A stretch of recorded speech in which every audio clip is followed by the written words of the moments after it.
नमस्कार मित्रों। जय हिंद। वंदे मातरम। आज मैं आप लोगों के साथ हरियाणा एवं जम्मू कश्मीर में जो चुनाव हुए और उसके नतीजे आज आए, इसके बारे में कुछ बातचीत करना चाहता हूं। दोनों राज्यों में विधानसभा के सीट 90-90 है। जिस दिन चुनाव खत्म हुए उस दिन शाम को एग्जिट पोल आया। एग्जिट पोल में यह दिखाया गया था कि हरियाणा में 100% कांग्रेस के ही सरकार बनेगी। जितने भी एग्जिट पोल आए थे, सबका एक ही कहना था कि कंफर्म है हरियाणा में कांग्रेस आएगी। और जम्मू कश्मीर में एनसी प्लस कांग्रेस आएगी।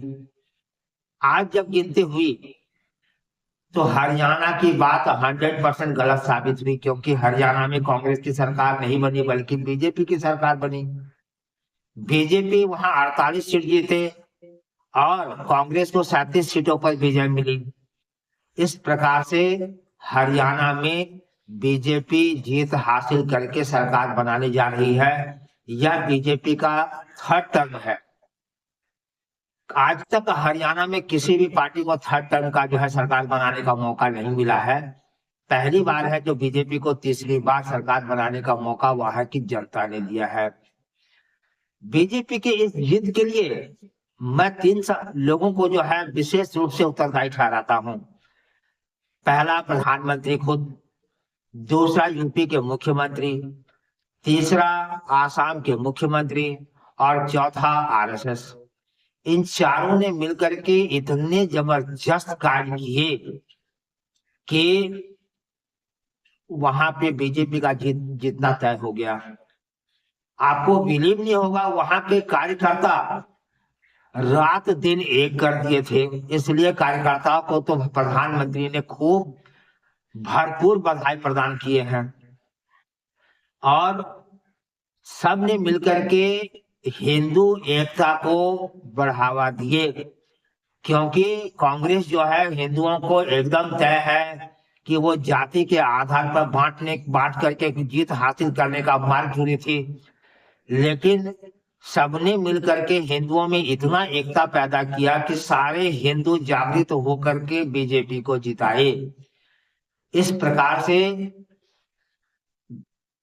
जातिगत जो तोड़ने की व्यवस्था की गई थी कांग्रेस के द्वारा, वह धरी की धरी रह गई। जहां तक जम्मू कश्मीर का सवाल है, वहां 49 सीट एनसी और कांग्रेस को मिली, जबकि 29 सीट बीजेपी को मिली। और अब तक का यह बीजेपी का सबसे अच्छा उपलब्धि है। जहां पे जम्मू में 43 सीट है, वहां पे बीजेपी को 29 सीट मिले। और जहां पे 47 सीट कश्मीर में है, वहां पे लगभग सारा सीट जो है नेशनल कॉन्फ्रेंस, कांग्रेस और पीडीपी जीती। पीडीपी को लगता है कि केवल 3 ही सीट मिले हैं। इस प्रकार से जम्मू कश्मीर में नेशनल कॉन्फ्रेंस और कांग्रेस का सरकार बनना तय हो गया है। जम्मू कश्मीर के चुनाव को और उसके नतीजे को देख करके मेरे दिमाग में कुछ बातें उभर रही है। मैंने देखा कि जम्मू में जहां पे हिंदुओं की बहुलता है वहां बीजेपी जीती है, लेकिन वहां पे एनसी भी जीती है, कांग्रेस भी जीती है। लेकिन कश्मीर में जहां 7% जनसंख्या मेरे मुस्लिम भाइयों की है, वहां मुस्लिम भाइयों ने एक सीट बीजेपी को नहीं दिए हैं, जबकि सारा लाभ बीजेपी सरकार से लिए है। वहां रोड बना, वहां यातायात के साधन विकसित किए गए, संचार के साधन विकसित किए गए, बिजली विकसित की गई, घर घर बिजली पहुंचाया गया, शौचालय बनाया गया, घर बनाया गया, उज्ज्वला योजना के तहत लोगों को गैस दिया गया।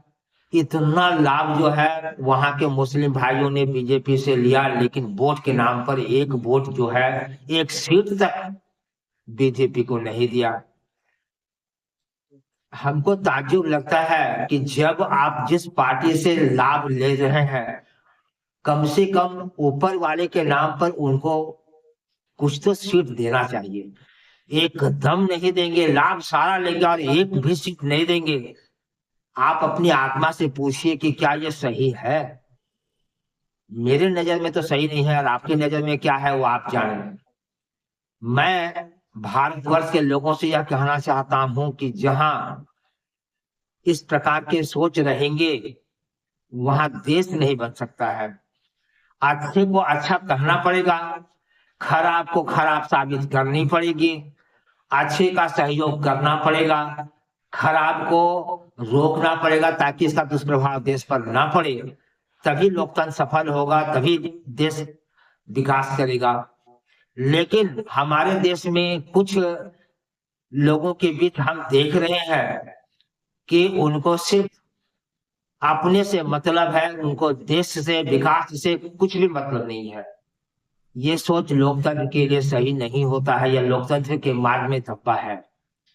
मैं भारतवर्ष के लोगों से यह कहना चाहता हूं कि देश को बचाने के लिए जो अच्छी बातें हैं उसे जरूर स्वीकार करें, जो खराब बातें हैं उनका आलोचना करें, उसे उससे देश को बचाने का प्रयास करें। तभी हमारा देश, हमारा लोकतंत्र सफल होगा, आगे बढ़ेगा और लोगों का जीवन स्तर में सुधार होगा। जय हिंद, वंदे मातरम।